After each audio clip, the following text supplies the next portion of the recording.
ప్రభుత్వ రంగ సంస్థ ఆప్కోలో అవినీతి. ఇది కూటమి ప్రభుత్వం వచ్చిన తర్వాతనే వెలుగులోకి వచ్చినటువంటిది. ఈ ఏడాదిలో జరిగినటువంటి వ్యవహారమా లేకపోతే ఇంతకు ముందు అనేది తేలాల్సి ఉంది. ఉదర్కా మాల్ ఇదర్ ఇదర్కా మాల్ ఉదర్ ఓ సినిమాలో ఈ డైలాగ్ ఆంధ్రప్రదేశ్ రాష్ట్ర చేనేత సహకార సంఘం ఆప్కోలో తాజాగా బయటపడ్డ అవినీతికి అతికినట్టే సరిపోతుంది.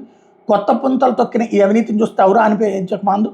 నూలు పోగులు పేర్చి అందమైన వస్త్రాన్ని తీర్చిదిద్దే నేతన్నలకు అండగా నిలవాల్సిన ఆప్కోలో ధరల ట్యాగుల మాయాజాలం ఒకటి వెలుగు చూసింది. ఖరీదైన చేనేత చీరలను బిల్లులు లేకుండా విక్రయించేసి ఆ చీరల స్థానంలో తక్కువ ధర చీరలు తెచ్చిపెట్టి వాటిని అమ్మేసిన చీరల ట్యాగులు అతికించేసి కోట్లాది రూపాయలు నొక్కేశారు.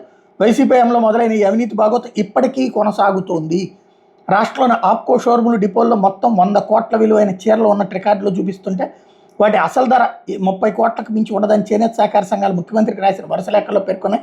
తక్షణమే విజిలెన్స్ రంగంలోకి దించి ఆడిట్ చేయిస్తే 1000 రూపాయల విలువైన చీరని 11,000 రూపాయల ట్యాగ్ కనిపిస్తుందని చెప్తున్నాయి.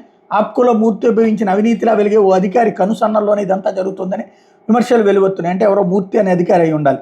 వైసీపీ ప్రభుత్వంలో సకల శాఖల మంత్రిగా ప్రసిద్ధులైన నేత అన్నదండలతో అప్పట్లో రెచ్చిపోయిన అధికారి ప్రస్తుత ప్రభుత్వంలో తనకు ప్రజాప్రతినిధి సంపూర్ణ మద్దతు ఉందని చెప్పుకుంటున్నారు.